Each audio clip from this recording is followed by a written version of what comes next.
Welcome to another episode of My Weird Prompts, an AI-generated podcast featuring the random prompts of Daniel Rosehill as answered by a revolving cast of friendly AI characters. Join us for deep dives into AI, technology, and whatever other random thing Daniel finds fascinating today. Subscribe on Spotify or your favorite podcatcher. Now, today's episode. This episode was generated using artificial intelligence. Please verify facts. Hi there, Herman and Corn. So my wife and I have a friend who is a very bright young lady by the name of Katie. And she is serving her country, I'm sure, with distinction. She went into the world of diplomacy and is posted to a US mission in the area. I feel like I've become paranoid about security, talking about encryption and all this kind of stuff on this podcast. So now I'm beginning to refer to everyone I know as if they're some kind of shady, shadow entity. But Katie's very real. I just thought maybe it's not prudent to even mention the mission she's posted to, out of an abundance of sensitivity to people's privacy and what's on the internet and what's not. I don't know. But anyway, she's great, and she stayed with us a couple of years ago, and she mentioned something, a word that I never come across before, and that is the sunk cost fallacy. So I mentioned that yesterday. A guy came around to our apartment here, the one that had the great leak episode of 2025.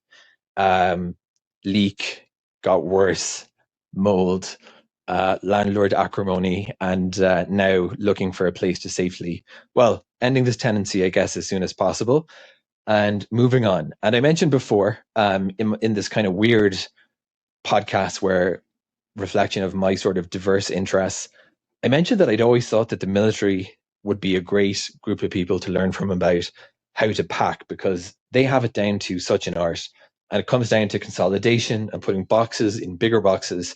But of course, there's also pruning. And, over the course of my time in Israel, I've accumulated some stuff, to maybe put it a bit mildly.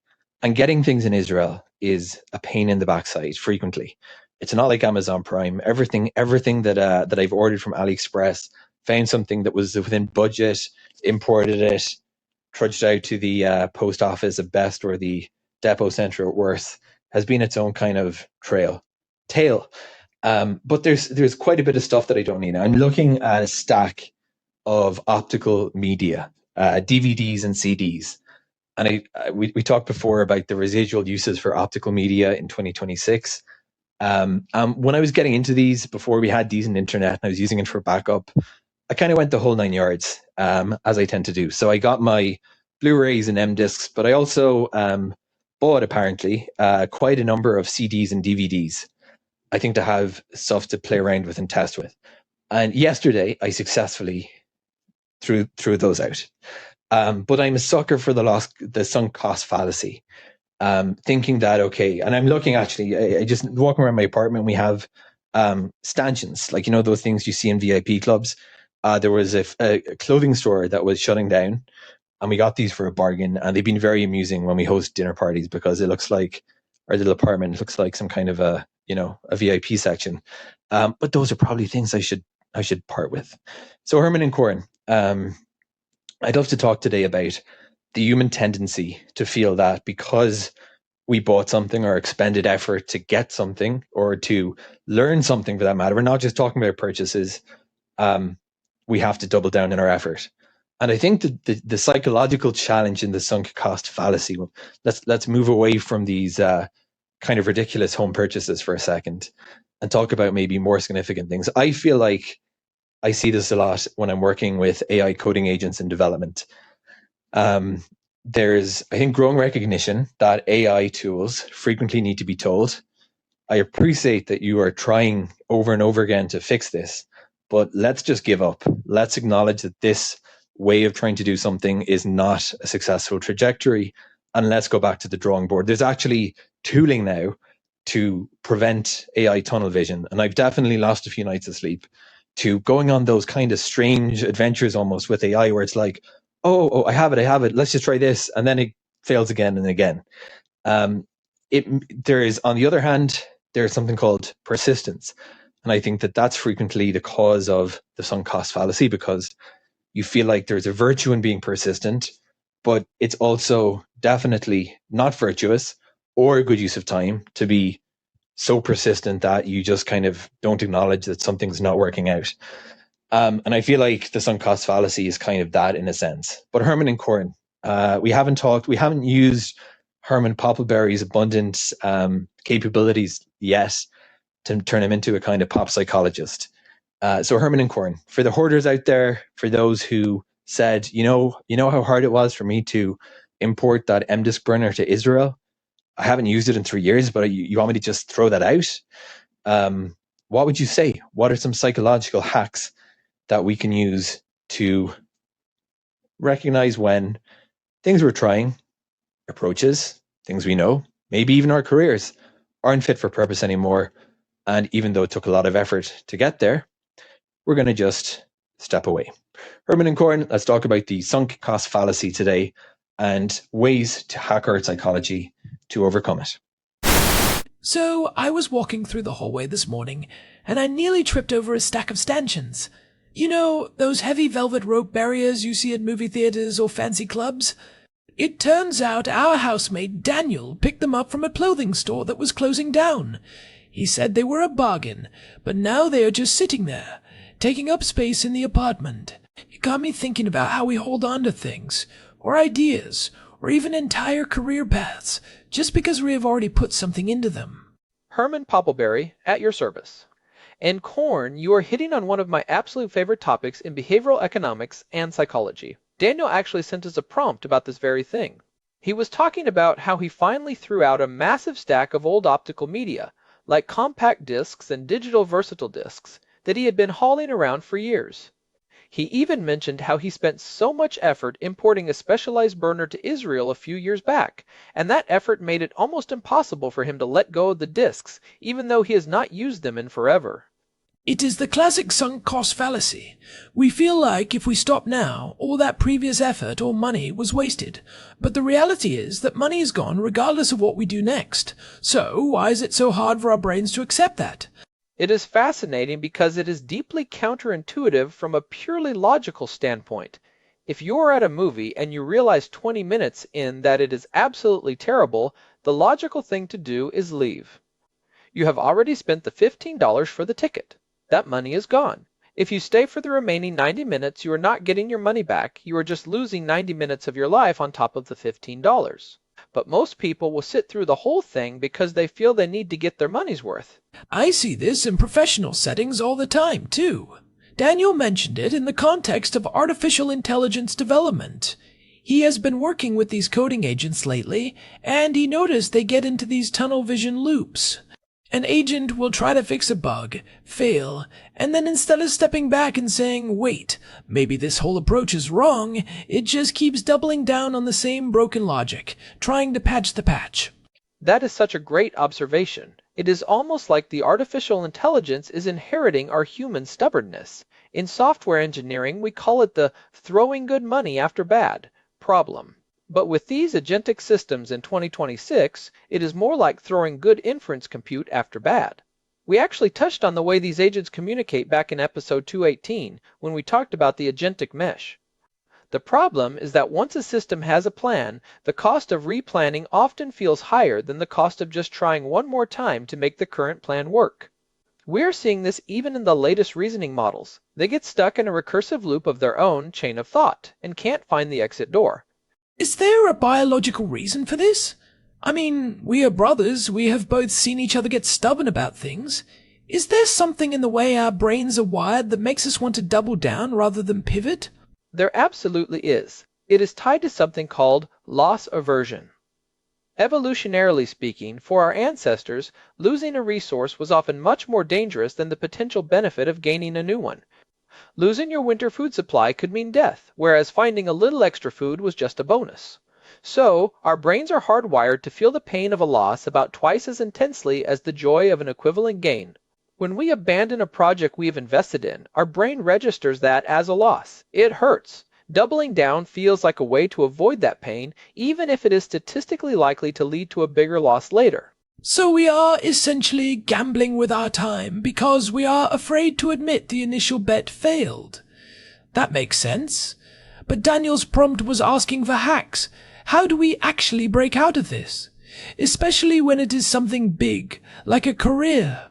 We have talked about the architecture of resilience in episode 314, but how do you apply that to your own life when you realize the path you are on is no longer fit for purpose? One of the most effective psychological hacks is something called the time traveler test, or the clean slate approach. You ask yourself, if I walked into this situation today for the first time, with no prior history, would I choose to invest in this? If you were looking at your career today, starting from scratch, would you pick the same one?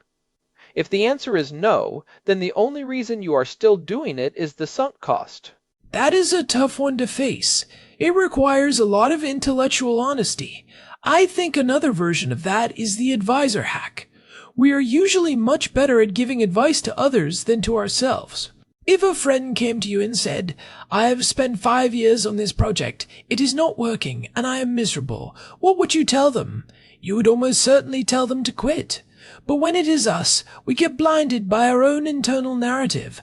Exactly. In psychology, that is known as Solomon's paradox. We reason more wisely about other people's problems because we are not emotionally entangled in their sunk costs. We can see the logic clearly when it is not our own skin in the game. But here is where it gets really interesting in the world of artificial intelligence. We are actually starting to build supervisory layers into these systems.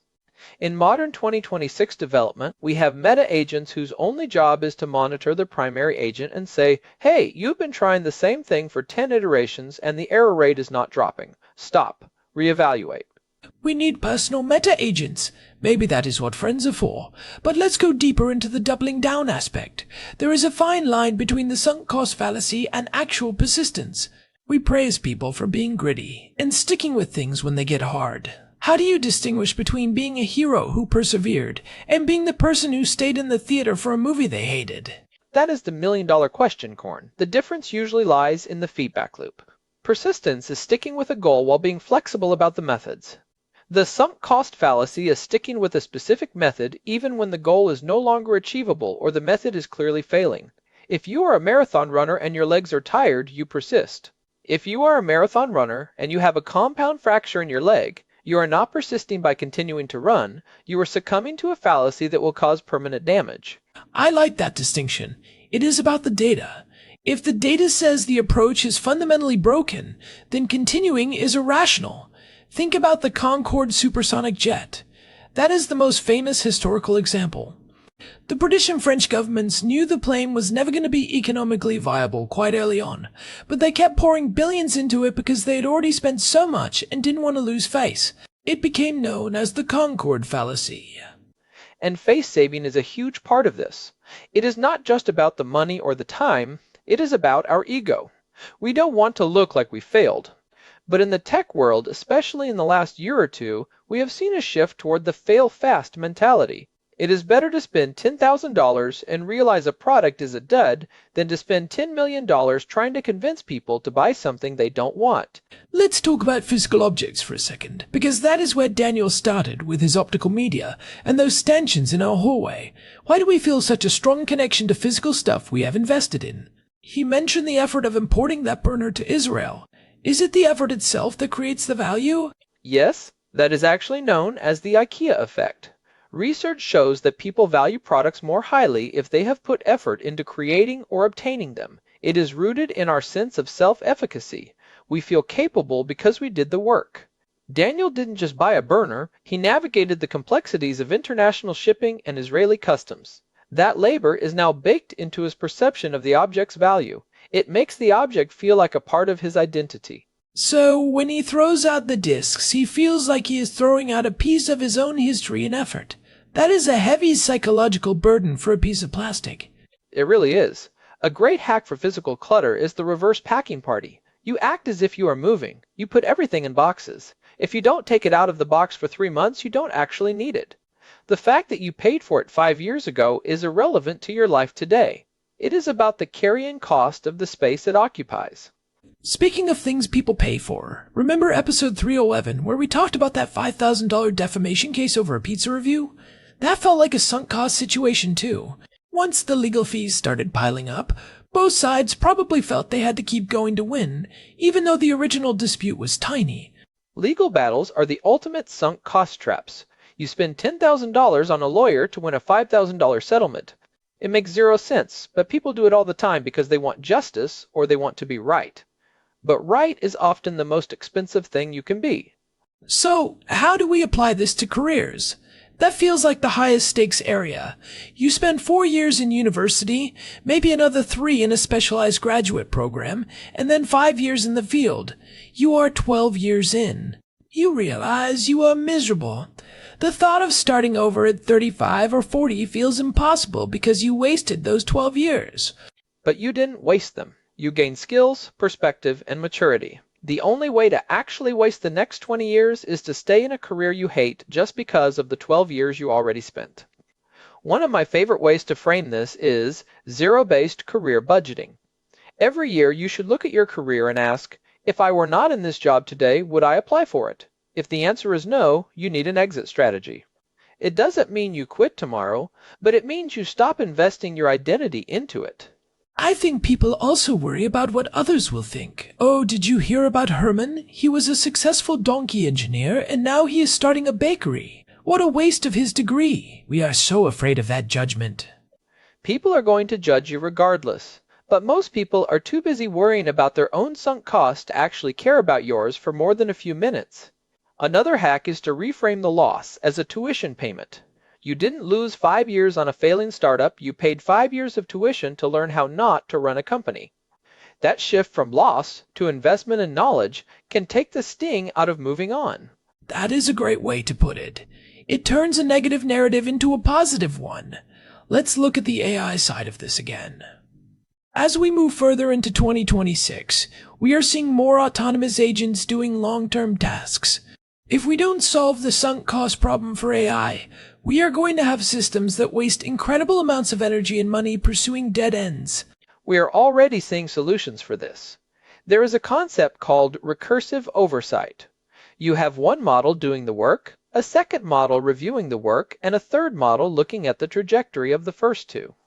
If the trajectory is flat, meaning no progress is being made, the third model has the authority to kill the process. We need to do that for ourselves. We need to look at the trajectory of our happiness, our productivity, or our bank accounts. If the line has been flat or declining for a long time, the process needs to be killed. It sounds so cold when you put it that way, killing the process. But it is actually an act of self-mercy. It is giving yourself permission to try something else. I think about Daniel and his stanchions. If he keeps them, he is paying for them every day with the frustration of tripping over them. If he gives them away, he stops paying. Exactly. Everything has a carrying cost. Relationships, old hobbies, clothes that don't fit, even old grudges. They all take up mental or physical bandwidth. When you realize that the cost of keeping something is higher than the benefit it provides, the logical choice is to let go. Let's talk about the psychological hack of pre-commitment. I have heard that setting a quit date or a stop-loss point before you start something can help. For example, if I am starting a new business, I might say, if I am not profitable in 18 months, I will close it down. Does that actually work, or do we just move the goalposts when the time comes? We definitely try to move the goalposts. That is the human way. But a pre-commitment is much harder to ignore if you make it public or if you involve a neutral third party. This is why mastermind groups or even just a good friend can be so helpful.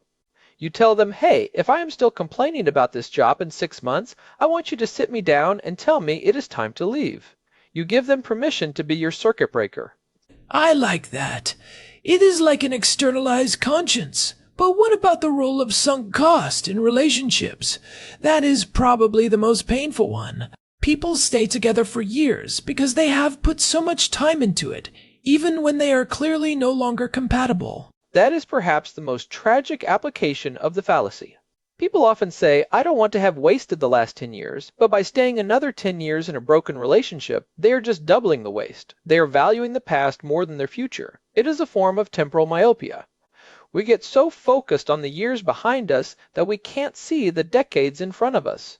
It feels like the ultimate hack is a shift in perspective on time. We think of time as something we have spent, like money in a bank account. But time is actually more like a river. It is always flowing. You can't get the water back that has already passed the bridge, but you can decide which direction you are going to swim in the water that is coming toward you. That is very poetic, Corn. And scientifically, it is more accurate. The past is fixed. The cost is truly sunk. It is at the bottom of the ocean. The only thing you can optimize is the future. Every morning you wake up, you are essentially given a fresh set of resources, your time, your energy, and your attention. The smartest thing you can do is allocate those resources where they will have the highest return from this moment forward, regardless of what you did yesterday. So, for our listeners who are feeling stuck, whether it is a project at work, a cluttered garage, or a career that feels like a dead end, what is the first step? The first step is a sunk cost audit. Make a list of the things in your life that you are doing primarily because you have always done them or because you have invested so much. Then apply the time traveler test to each one. If you started today with a clean slate, would I choose this? If the answer is no, then you have identified a sunk cost trap. And then you have to be brave enough to step out of the trap. It is going to hurt. Your brain is going to scream that you are losing something. You have to acknowledge that pain, but don't let it drive the car. Let the logic and the future you drive the car. And remember that giving up on a bad path is actually starting on a better one. It is not a failure, it is a pivot. In the world of 2026, where everything moves so fast, the ability to pivot is actually one of the most valuable skills you can have.